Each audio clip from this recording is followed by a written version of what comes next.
Hey, this is Johannes from Heidelberg. Welcome. And I'm here with Mathis. Hi. And we're part of the Central AI unit. And for the next session, we're very much looking forward to talking about how generative AI will power the future of your business. I would say start a bit with ChatGPT, right? Because you can't talk about generative AI without talking about ChatGPT, how it really put generative AI, or Gen AI for short, into the limelight and really front and center on everybody's mind almost a year ago. The underlying technologies, large language models trained on large amount of textual data, or foundation models more broadly trained on large amounts of any kind of unlabeled data, have made tremendous progress in the past 5 years or so. And they've gained really incredible capabilities that are really going to have a big impact on your business. And for the next session, we want to talk a bit about the way we see that impact happening. So the generative AI consumption and tuning patterns will change over time. Right now, I think we see mostly the prompting, right? Where it's, basically whenever you use ChatGPT, you prompt it and the model gives you answers. But there are more patterns, right? And the next pattern is extend and adapt models with kind of the existing tools or existing data of SAP or of your business. And the last but not least, the most long-term view is to actually say we actually, as SAP, will build our own foundation models on SAP data. Let's start with prompting. And you can't just ask questions. You can do many things with LLMs. So let's take an example. Extracting information from business documents. So for example, delivery notes or invoices. That's a key process when you want to fill your database, right? You always get documents in kind of paper form. And you start with a PDF or a photo taken from it. And the first thing you need to do is extract the text from the document. For that, you use OCR. We have a great business OCR service that speaks more than 40 languages and extracts beautifully the text with preserved 2D structures. We have spaces, you have new lines, right? And then the only thing that you need to do to actually extract the information that you're interested in is tell the LLM that you want to do that. The large language model will do it for you by asking it to do so. So extract as JSON, for example, the delivery note number, and then a brief description, what this is, the ID for the delivery note.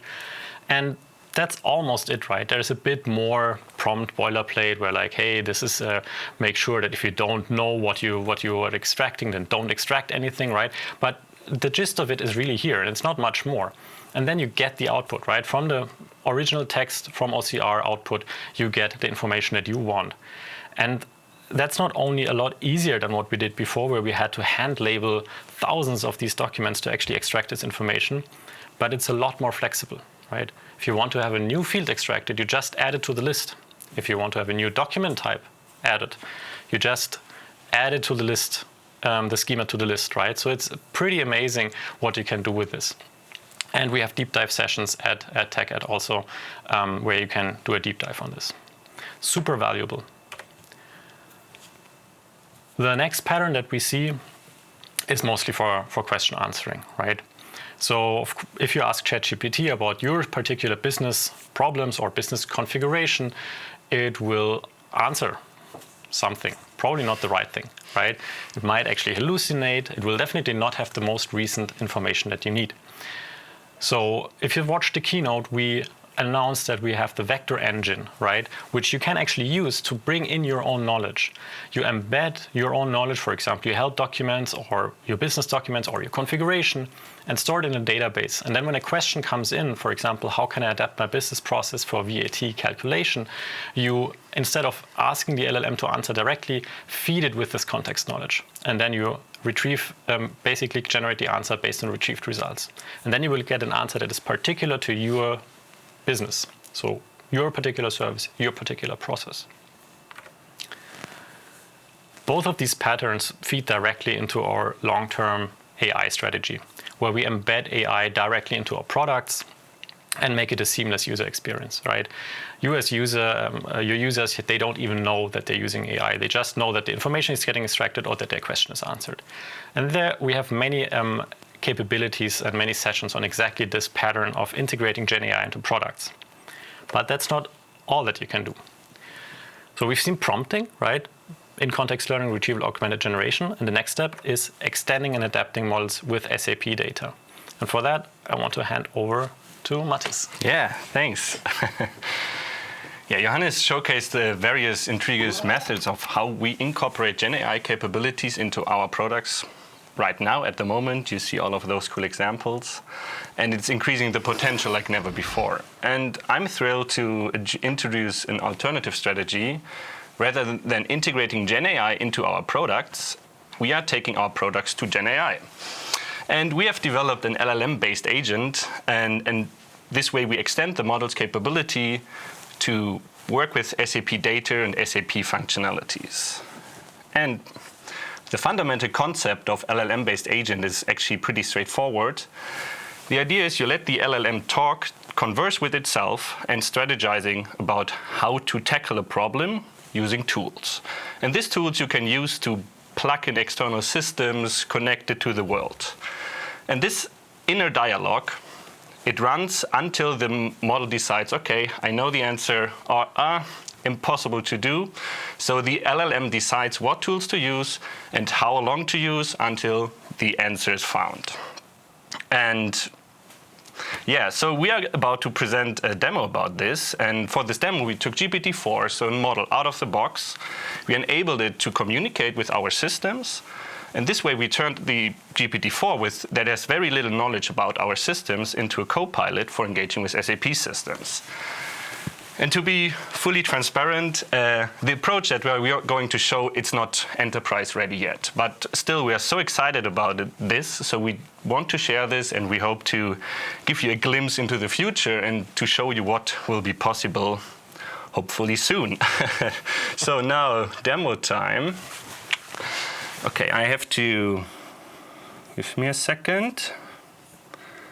Okay, so, and now let's dive a bit deeper into what the agent is actually doing. So the concept is the user sends a request, and then we gave the, as we said already, we gave the LLM tools to interact with SAP systems, and in this demo, the interaction is happening through API calls.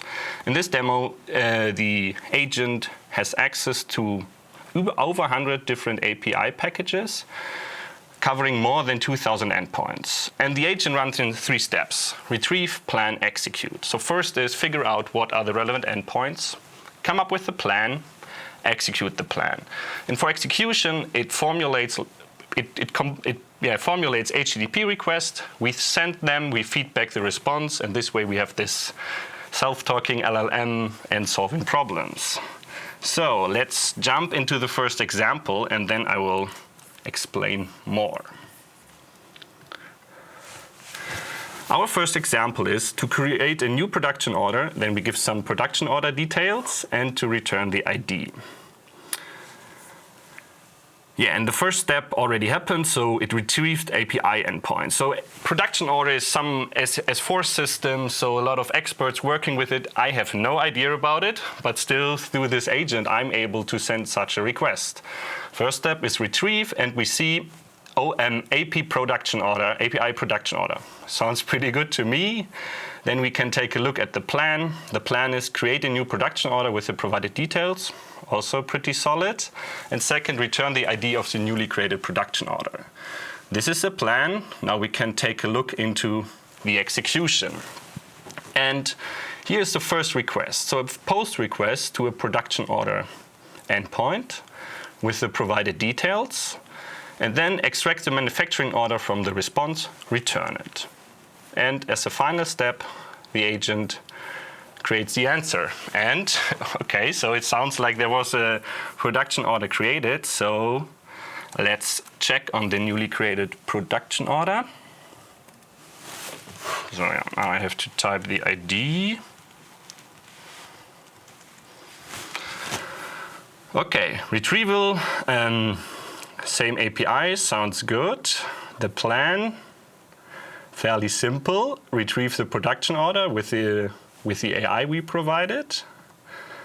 Request, so now it's a GET request to the endpoint with the ID, and with the goal to output material, production, plant, manufacturing order type. Sorry, I did not read out the request, so get the values material, plant of production, manufacturing order with type with ID 1004701. So those are the fields that I requested.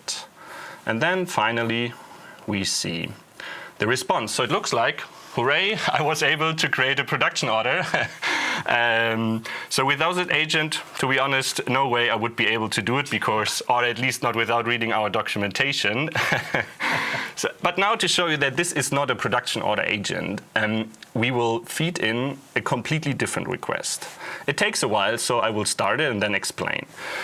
Get all AI core deployments with status running and scenario ID foundational models. Return model names from the use configurations. So I want to know what are the foundational models in the Gen AI hub that I deployed. So API package, now different, so AI core API. And the plan, also a bit more complex. And so retrieve a list of deployments that match the specified criteria. Sounds good. Second, for each deployment, retrieve the configuration details and extract the model names. So pretty convincing. And now we can take a look into what's doing. So first is a get request, get deployments, our filter criteria, and there's an error. And so this seems to be the case that running is not correct. So, but luckily we have an LLM in the loop. So here the API tells what the problem is and gives an idea how to fix it. And the LLM is smart enough to figure out, okay, running has to be capital letters, and it works. Then the next step is checking on the configurations, first model, second configuration, second model, and so on. So let's take a look. Ta-da, we get a list of all the deployments, different models, embedding model, GPT versions, and all figured out by the LLM without any prior knowledge to the system. Yeah, so back to you. All right. Whenever I see the demo, no matter how often I see it, I'm still amazed by how powerful this is. Like, without any additional knowledge than the specs of the API and looking at the schema, it just returns the result, right? It's amazing. But I mean, there are more ways to adapt, right? So even if it hadn't worked out of the box, right? Here we actually use a general purpose LLM out of the box. But if it doesn't work, you can still do so many things to actually make it work better. You can adapt it, for example, to your domain by fine-tuning on, for example, SAP text, or, for example, on lots of API specifications. And then the model should work better. And the next step would be adapting it to a specific task. So, for example, producing API calls based on a specification. But this is still, like, instruction tuning would still mean that it's not a task-specific LLM. It just knows one more task well, right? So you can actually do this for many tasks and have large language models then being very, very adapted to your business without making them overly specific and not able to generalize. And of course, like in the good old days of machine learning and deep learning, you can still provide a fully customized, fully tailored model that is trained only on a specific task, maybe with even more well-defined behaviors, like being very, very fast and efficient, for example, for API call generation. So these are really adaptation levels that you can work with. So that's the second consumption and tuning pattern that we wanted to show, right? Extending and adapting models by using tools with agents or continuing with fine-tuning, right? Really high level, but I think the glimpse is there, right? And now let me finish with, like, building our own models. Why would we want to do that? So building models on SAP data, we need to do that because we believe that LLMs may not be sufficient for, like, the key structured ML tasks. For example, predicting the date when an invoice will be paid. So you send out an invoice to your customer, when will it be paid? So now you could try to use an LLM for that. You could actually prompt it with the historical data, like, hey, these are the invoices that we sent out, this was the payment date, please derive some prediction from that.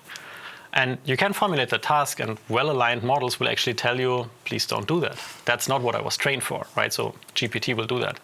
You can still force it to, and the results are not too bad. It actually chooses probably mostly the majority class, but there's definitely room to improve, right? LLMs might even tell you, hey, I can write the model for you, right? ChatGPT's code interpreter. But even then, you have a single model specific for one task, right? And remember, there are so many more things you can do with the foundation model. So we want to build a foundation model on structured data, so that key use cases that we want to support are predictive cases, right? So for example, when I ask a question, not when has something happened, but when will something happen? Will a sales order item be delivered on time? A large language model we've seen cannot really answer this question. But it's very good at understanding text. We've just seen that, right? So we envision our SAP Foundation model more as a very generic tool, a generic prediction engine that works on SAP business questions, right? And it can learn that from customer data and from our own business domain knowledge made available via a knowledge graph. And then hopefully we can give very precise answers without retraining and just out of the box, as we've seen with LLMs. We see that we need this because if you want to have truly scalable enterprise AI, across use cases especially, you can't train a specific model for each and every use case because this is time consuming.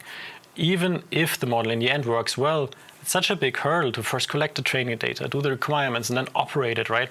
And if you have a foundation model that you can just work with out of the box, we believe that it will be a key enabler for many, many use cases. And in addition, of course, we believe that it works a lot better because it has seen a lot more data. And crucially, it also has our business knowledge in many, many varieties, too many to actually go into detail here, right? But just think about the domain models and the process knowledge that we have, right? That can be used to feed into the training. So this is roughly how it can look like, right? By looking at all the data sources that we have, from unstructured help documents, semi-structured like configuration files or code, to really fully structured data in our databases. Take all of that and make it available as a new knowledge and intelligence layer, right? So we will adapt large language models as we've seen before.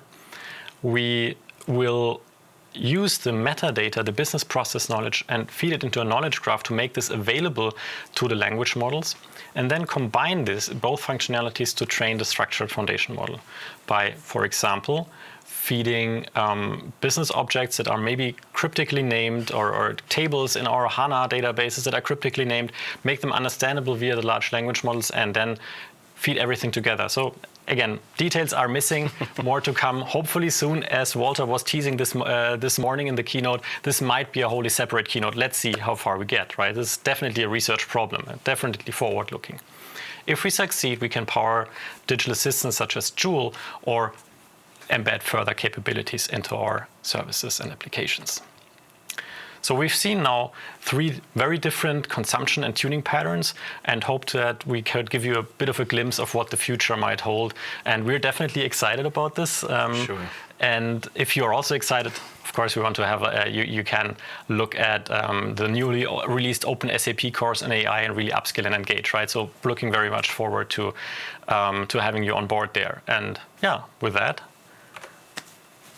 that's it for now. Looking forward to all of your questions, and enjoy the remaining sessions at TechEd. Live Q&A. So I will read out the question. Restrictions handled with prompting. If a user requests data or document details that he is not authorized.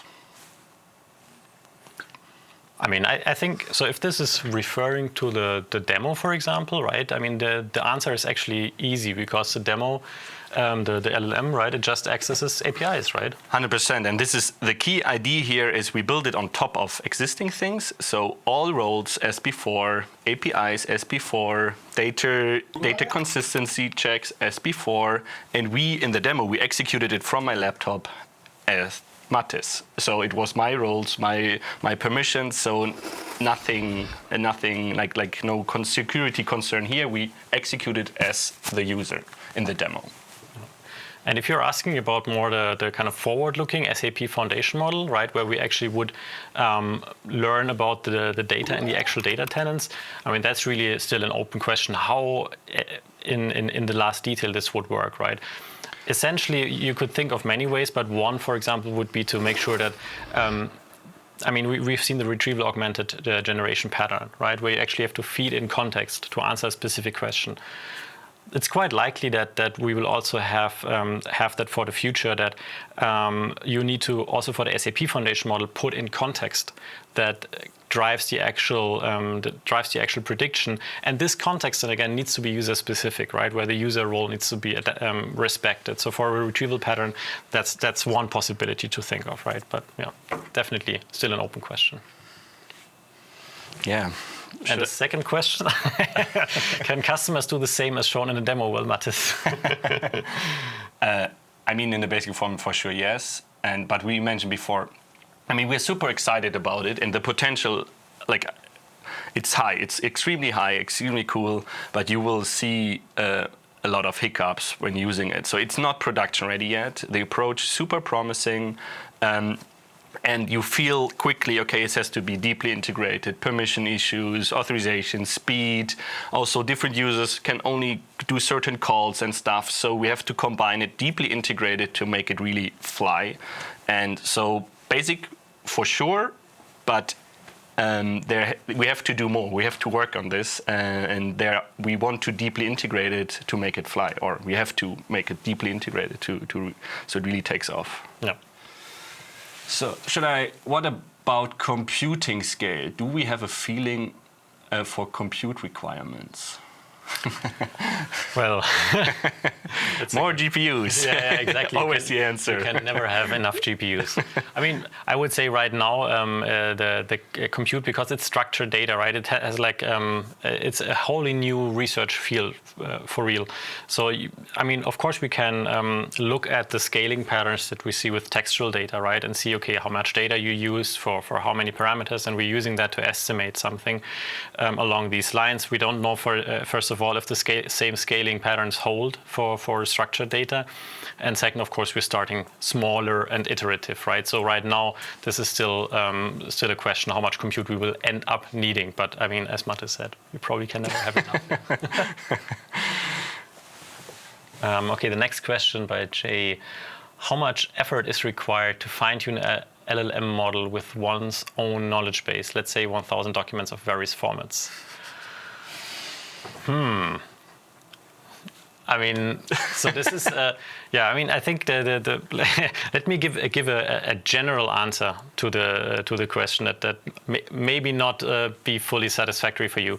But the presentation that we gave is more about showing the potential and like how you can think about where there will be impact, right? About like, hey, prompting is there, and adaptation is there, and there will be an agent-based orchestration, and there will be foundation models built on structured data. But the individual details, we don't have concrete answers yet, right? So as Mathis was saying, like all of these need to be, the forward-looking ones, right, need to be still integrated. The ones where we already have more concrete systems at work, you've seen on the slides, right? So for information extraction, we have specific sessions at TechEd, and for retrieval augmented generation, that's something that Joule will be using, for example, for the SAP help documents. So they might know more specifics about like how exactly this is going to work, right? Ours was more like high level and future looking. So sorry for not giving a more concrete answer there. Yeah, maybe just to add shortly, like first experience is showing it depends so much. It's like it depends is also part of the answer, right? So it depends on the use case. It depends how much new knowledge do you want to change the characteristics of the model. And if you just want to give it some more information, it might be sufficient with few documents. But if you want to consistently create a certain complicated data structure, you probably need more. So it depends on how much you have to push the LLM to do what you want, right? Yeah. So there also will never be, the answer is as always, it depends. Yeah. and also, I mean, there's the thing, maybe you should have answered that earlier, right? I mean, with 1,000 documents, you probably wouldn't even do fine-tuning, right? You would actually do retrieval augmented generation, right? You would feed that into a dynamic context, right? So I think we're almost at the end of time, right? So I think for us, it's goodbye, and thanks a lot for the great questions, and thanks a lot for attending the presentation, and yeah, thanks for living through TechEd with us. Yeah.